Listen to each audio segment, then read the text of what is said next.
Então você quer dar uma virada geral na sua vida. Você quer se tornar um melhor trabalhador, né, um melhor estudante, talvez um melhor pai, uma melhor mãe. Então escuta o que eu vou te falar. Aprenda a suportar a dor e o sofrimento sem reclamar. Uma excelente tarde a todos. Eu sou o professor João Gabriel e você está no Forjando Caráter. Hoje eu quero apresentar para vocês, gente, o nosso quadro voltado para a parte mais prática da formação humana. O quadro Forjando Hábitos. Antes de mais nada, eu queria provar para você o poder quase mágico e fenomenal do hábito e por que você precisa dele. Eu imagino que se você está aqui nesse canal agora, você já percebeu que tem alguma coisa errada com você. Calma, né? Não é nada grave, eu espero. É simplesmente uma percepção de que você não faz as coisas do jeitinho que você achava que deveria. Né? Tem algumas coisas que são um pouquinho mais difíceis para você do que deveriam. Você não faz tudo com a perfeição que você acha que conseguiria fazer. Você tem defeitos, vícios, dificuldade de fazer as coisas que você se determina a fazer. Isso acontece, gente, porque a gente tem uma espécie de defeito de fábrica. A gente tem uma espécie de decaimento na nossa natureza que dificulta para nós, né, procedermos da forma que seria mais natural, da forma que seria a melhor possível. Na teologia católica, a gente chama esse defeito de pecado original. Para resumir, gente, a gente tem uma tendência deficiente na nossa natureza que faz a gente meio que se inclinar, meio que tender para aquilo que a gente não deveria tender. Originalmente, na nossa constituição original, né, era para o nosso corpo funcionar de uma determinada forma. Era para o espírito, de fato, estar mandando na casa, né? Era para a gente tender para as coisas espirituais, para a verdade, para o bem, para o conhecimento. Né? Os afetos tinham que assim impulsionar o corpo na direção do bem real e da verdade, né? E o corpo tinha que basicamente obedecer, né? E de fato viver essa vida boa, né? Que está sendo ali comandada pelo espírito. É como se fosse uma espécie de exército, gente. Né? Pensa no exército, né? Tem lá os soldadinhos, né, que cumprem as ordens lá do general, tem os capitães, né, os tenentes que ficam lá, né, dando os comandos e incentivando ali as tropas, né, e você tem o general, né, que sabe de todo o campo de batalha, sabe de tudo que está acontecendo, né, e ele é que manda, né, no exército inteiro. O nosso organismo era para ser mais ou menos assim, né, os soldadinhos seriam a parte mais corpórea, mais biológica, né, esses capitães, esses tenentes seriam os afetos, né, e o espírito seria o general. Era assim que era para funcionar. Acontece que por causa desse defeito original, por causa dessa dificuldade de natureza, né, as coisas estão meio invertidas. Em vez de tender para as coisas espirituais, para o conhecimento, para a verdade, nós tendemos mais para as coisas biológicas e afetivas. A gente tende mais do que deveria para elas. Então o nosso exército está meio bagunçado. Né? Os nossos soldados estão meio revoltosos, os nossos tenentes, né, e capitães estão incentivando a revolta neles, né, e o nosso general está acovardado, escondidinho lá. Basicamente, nosso corpo os nossos instintos corpóreos estão muito fortes, os afetos estão desordenados, né? E o espírito está acanhado, a inteligência está meio turva, a vontade está meio fraquinha. Então a gente acaba tendendo mais, excessivamente, digamos assim, né, para as partes mais baixas e deixando de obedecer, deixando de mandar a partir das partes superiores.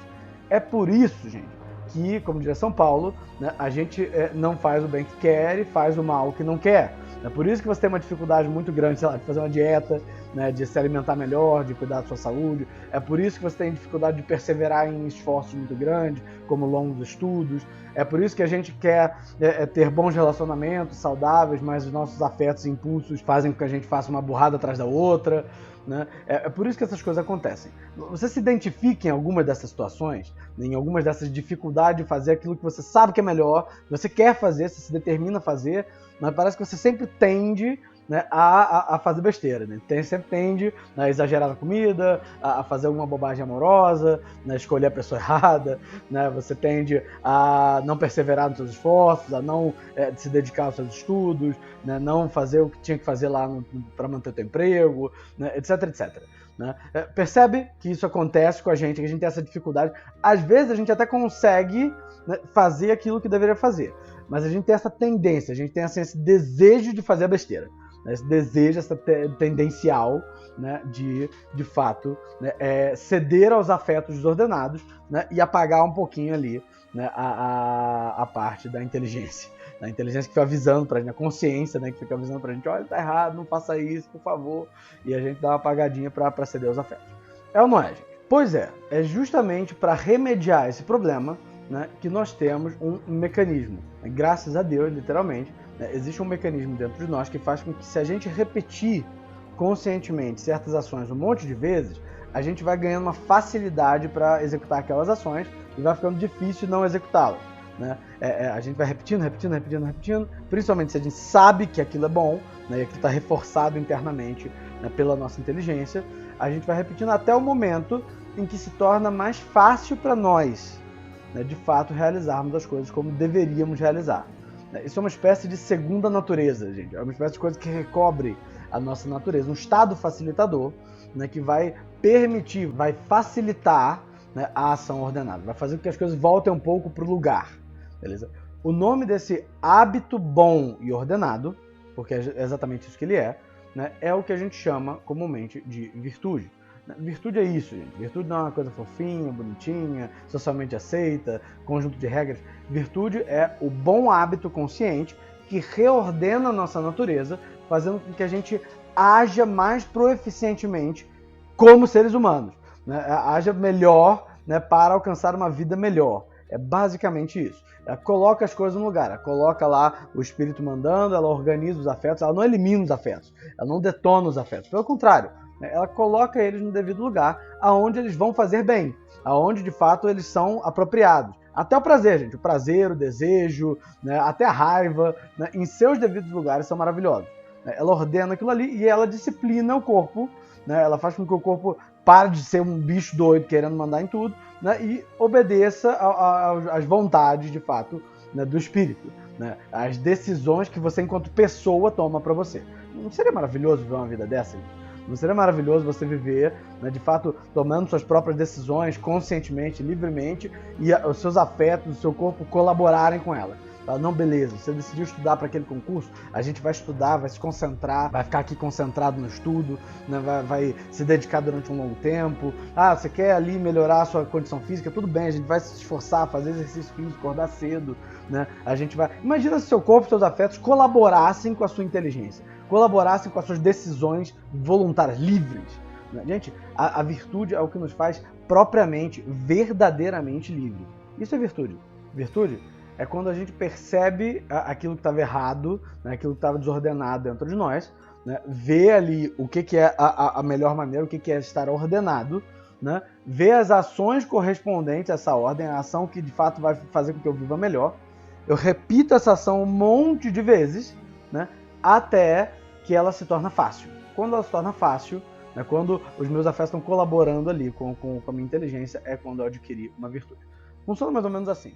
Quando eu tenho um vício, quando eu estou no estado de vício, né, os meus afetos estão desordenados, a minha vontade está fraca, cedendo aos afetos, e a minha inteligência está no erro. Ela acha que aquele estado degradante de vida, né, é para ser assim mesmo. As pessoas vivem assim, tá tudo bem. O que acontece? Em algum momento, com a graça de Deus, pela influência de um professor, ou pela pregação de um sacerdote, ou pelo conselho de um pai, de um amigo, né, a gente começa a perceber que a gente está vivendo mal. A gente começa a perceber que tem alguma coisa errada. Né? A gente identifica o ponto onde está errado, né, e percebe que a gente quer mudar. Só que nesse momento, esse é o segundo momento. Primeiro momento, gente, afetos ruins, vontade ruim, inteligência ruim. No segundo momento, né, a inteligência já entendeu que a coisa estava errada. A inteligência está ordenada agora. Mas a vontade ainda é muito fraca, ela não consegue dar conta de resistir aos afetos, e os afetos estão muito loucos ainda. A gente ainda detesta o bem e ama o mal. A gente gosta de fazer sente prazer no mal, né, e sente desprazer no bem. Esse estado, gente, é o estado de incontinência. É quando você percebe que está no erro, mas ainda não é forte o suficiente para mudar. Se você se esforça muito, se você vai fazendo ali os esforços necessários aos pouquinhos, pequenininhos e tal, em um dado momento, né, a sua vontade vai ganhando musculatura e você começa a conseguir tomar as decisões corretas. Então a inteligência, ela já sabe o que é o melhor, a vontade agora, ela segue a inteligência, ela escolhe com muita dificuldade, com muito sofrimento, mas ela faz isso, né, escolhe as ações ordenadas, mas os afetos ainda não amam o bem. Os afetos ainda gostam do mal e detestam o bem. Esse ponto é muito interessante, gente. Esse estado é o estado de continência. Esse é o estado do cara que está já lutando pela virtude. Ele está lutando pelo bom hábito já. Né? Ele ainda não tem o bom hábito. Os afetos ainda estão malucos. Os afetos ainda estão ali subindo pelas paredes. mas ele começou a voluntariamente se sacrificar, né, sofrer um pouquinho ali para, de fato, desenvolver aqueles bons hábitos. Beleza? O que acontece? Ele repete, ele pega aquelas ações ordenadas, repete, até o momento em que elas começam a ficar mais fáceis. O afeto vai entendendo que elas de fato são melhores, que elas de fato têm certas recompensas, né? Que de fato não é tão bom fazer aquela outra coisa. Os afetos vão se ordenando, vão se colocando no lugar, até o momento em que a gente percebe que, na verdade, já não é tão difícil fazer aquilo ali. Na verdade, a gente até sente certo prazer fazendo aquilo ali. A gente se sente mais forte, se sente mais senhor de si mesmo, né? Então a gente começa a ter certo prazer no bem. Quando a inteligência sabe o que é o bem, a vontade escolhe pelo bem, e os afetos começam a amar o bem e detestar o mal, nesse momento a gente tem, de fato, uma virtude. A gente alcançou esse bom hábito consciente com perfeição. Talvez não com perfeição, mas com proficiência suficiente para, de fato, agir bem. Isso funciona para tudo que a gente faz na vida, gente. Se você quiser aprender futebol, por exemplo, no início você vai ser ruim, você vai errar, os treinamentos vão ser difíceis, você vai cansar, você vai fazer um monte de vezes errado a coisa, vai se sentir meio humilhado, vai querer parar, vai achar chato o treinamento, né? É assim mesmo. Agora, se você de fato continua aquelas ações ordenadas, né, aquelas ações de fato futebolisticamente ordenadas, né, continua repetindo, em algum momento você chuta a bola, né, e ela entra no gol. Então, né? Você faz a embaixadinha e não deixa a bola cair, né? Você começa de fato a ter facilidade, né, naquelas ações que antes eram muito difíceis para você. Você está gradualmente adquirindo um hábito, né? Está se habituando àquelas ações, né, perfeitas ali para a prática da arte do futebol. É a mesma coisa. Gente, é nesse último ponto. Gente, é nesse último ponto, no hábito, né, que esse quadro aqui vai focar. Nos outros quadros, gente, a gente toca mais no que concerne a consciência, né, você entender melhor o porquê é bom, de fato, agir daquelas maneiras, né? Lembra que a virtude é um bom hábito consciente. Mas aqui a gente vai focar mais nessas ações práticas, né, voltadas para esses hábitos bons, né, que a gente vai repetir um monte de vezes até que elas se tornem fáceis. Então, nesse quadro aqui, gente, eu vou sempre trazer para você um hábito bom, né, um hábito de fato ordenado, e vou trazer algumas sugestões de ações práticas que você pode repetir, até que elas se tornem fáceis e você, de fato, comece a adquirir esses hábitos. E eu prometo para você, isso é uma promessa que você pode me cobrar, pode comentar aqui, pode me mandar mensagem no Instagram, pode me cobrar, gente, né? Faço uma promessa para você. Se você se dedica a adquirir esses hábitos, se você faz esse treinamento chatinho, doloroso durante algum tempo, né, um tempo razoável, né, e começa a adquirir esses hábitos, você vai notar uma diferença substancial na sua vida. Não importa o seu estado de vida, não importa o seu trabalho, não importa o que você seja, você vai notar uma mudança substancial no seu estado de vida, porque você vai ser uma pessoa mais proficiente, uma pessoa mais perfeita, uma pessoa melhor, né? E por isso vai fazer todas as coisas, né, com mais perfeição, com mais proficiência. E pra gente já começar forte, gente, eu já vou dar pra vocês o nosso primeiro hábito. O nosso primeiro hábito é: aprenda a suportar a dor e o sofrimento sem reclamar. Uma coisa que você tem que entender é que o processo de autoformação, ele é chato, doloroso e difícil. Não tem jeito, cara. Lembra que eu te falei que você tem que repetir ações que contradizem os seus afetos? Que contrariam aquilo que você gosta, que você quer, que você deseja? Pois é. Qualquer um que disser para você que existe um jeito fácil, um jeito gostoso, um jeito tranquilo de melhorar enquanto ser humano, de se desenvolver enquanto ser humano, tá mentindo para você. Porque isso vai contra a natureza do processo. É difícil mesmo, cara. E por isso o primeiro hábito que eu queria te sugerir aqui é justamente isso: abraçar o sofrimento.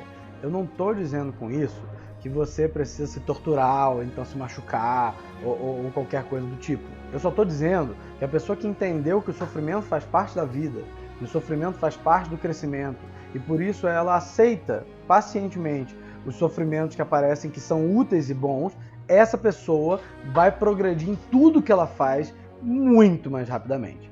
Enquanto a outra, né, que fica choramingando, que fica se esquivando do sofrimento, buscando conforto o tempo inteiro, né, que fica resmungando, que fica culpando os outros, né, que fica buscando motivos para não fazer, que fica buscando motivos para não assumir os sofrimentos necessários, esse cara nunca vai chegar a lugar nenhum.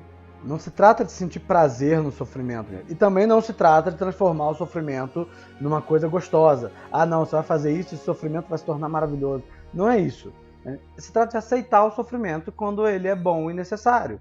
Né? Você vai fazer uma ação e você fala, olha, isso aqui vai ser desagradável mesmo. Tudo bem. Né? E assumir aquela ação de qualquer forma. É a diferença da pessoa que vai, sei lá, vai tirar sangue, né, e fala, olha, pode ficar tranquilo, não vai doer nada, não dói, e tal, e aí enfia a agulha no braço da pessoa, e tal. E a outra pessoa que vira pra você e fala, olha, vai doer um pouquinho, vai dar uma picadinha, né, dói, mas é uma dor totalmente suportável, criança suporta isso. Então, fica tranquilo. É isso. Né? É você entender que vai ter esse sofrimento, mas que ele é suportável, você não vai morrer, né? Vai ser tranquilo, você vai passar por ele, né? Vai suportá-lo, e depois dele, né, vem de fato, né, uma espécie de sucesso, né? Vem alguma espécie de conquista. Pronto. Isso aí é o hábito que a gente precisa adquirir. A gente precisa começar a aprender a tolerar, a suportar esse sofrimento, sabendo, né, que eles são suportáveis e que depois, né, vem a recompensa do sucesso. E como que se treina isso? Com uma práticazinha chamada mortificação. Professor, pelo amor de Deus, você está dizendo para eu me flagelar, para eu ajoelhar no milho? É óbvio que não. Né? Eu estou dizendo para você, né, assumir pequenos sofrimentos, pequenininhos, bons e práticos do dia a dia, voluntariamente. Vou dar um exemplo. Gente. Você não gosta de lavar a louça na sua casa. Né? E aí você se prontifica para lavar durante a semana inteira, mesmo não sendo a sua vez. Ah, você não gosta...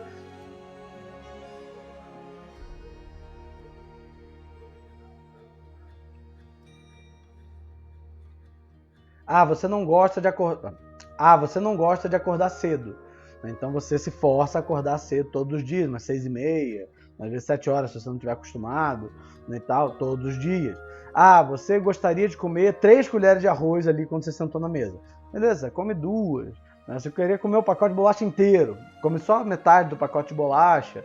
Pequenos sofrimentos, pequenos sacrifícios que vão ali te ajudando a ser mais eficiente em algumas áreas da sua vida, né? Moderar um pouco a alimentação, acordar um pouco mais cedo, ser mais laborioso, né? Ser mais servil, né? Servir mais a sua família, a sua comunidade. Né? Pequenos sofrimentos que são bons e úteis, mas que você vai repetir um monte de vezes, né? Um monte de vezes ao longo de vários dias, né? Suportando ali aquele desagrado, aquele desgosto que eles te causam, até que eles se tornem um pouco mais fáceis. Então, basicamente, tem que ser um sacrifíciozinho, bom e útil, mas que doa, tem que ser desagradável, tem que ser uma coisa que de fato te desagrada um pouco. Não me desagrada, assim, nossa, não consigo, insuportável.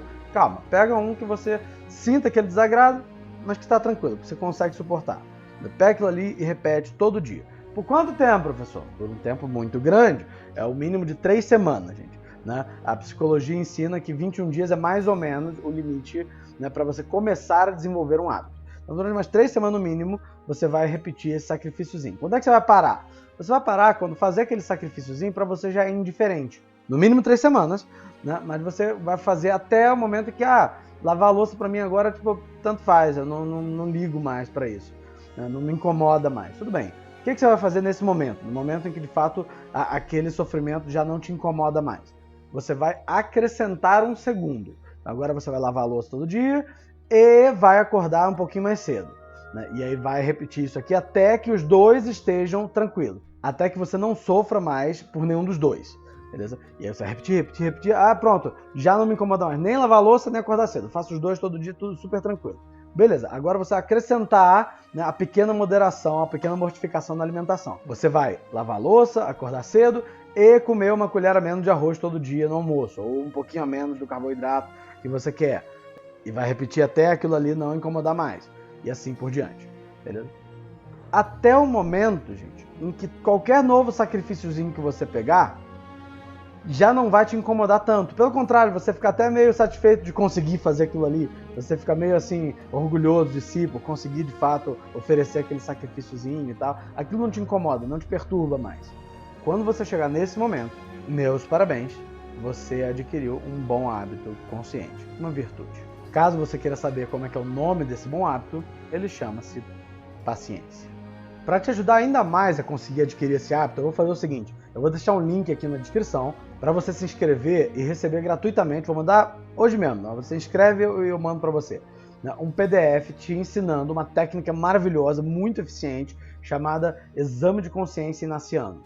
E junto dessa prática, eu vou te mandar também uma listinha de sugestões de pequenos sacrifícios diários, cotidianos, domésticos, que você pode escolher para ir fazendo aí o seu treinamento. Escolhe um deles, faz até não se sentir mais desconfortável, depois soma outro, até não se sentir mais desconfortável, mais outro, até não se sentir assim por diante.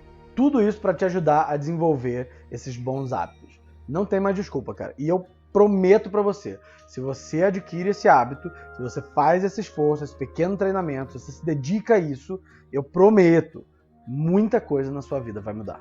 Para somar um pouquinho de consciência aí ao seu bom hábito, eu sugiro que você assista também o nosso quadro Verdade Dura e Sólida. Eu vou deixar o card aqui para vocês. E também assista o nosso aulão sobre a estrutura do ser humano, sobre o resumo da psicologia tomista, para você entender um pouquinho melhor aqui quando eu falo vontade, inteligência, afetos.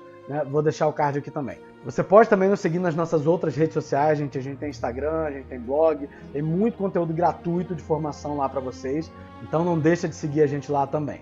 E, gente, nós estamos começando aqui, curtir, apertar esse sininho miserável, compartilhar, mandar para os outros, comentar. Você não faz ideia de como isso nos ajuda. Isso ajuda o algoritmo a jogar a gente lá para mais pessoas, para outras pessoas ouvirem isso aqui. Se você acha que isso aqui é valioso, isso aqui é bom para as pessoas, clica se curtir. Eu sei que dá preguiça, mas clica aí, se inscreve, aperta o sininho, faz todos os negócios aí. E quanto mais você, de fato, interage com o conteúdo, mais você está dizendo para o YouTube que o conteúdo é bom. Então ele vai jogar a gente para mais pessoas. Eu agradeço muitíssimo por você estar aqui comigo até agora. Até o nosso próximo encontro e nos vemos em sala.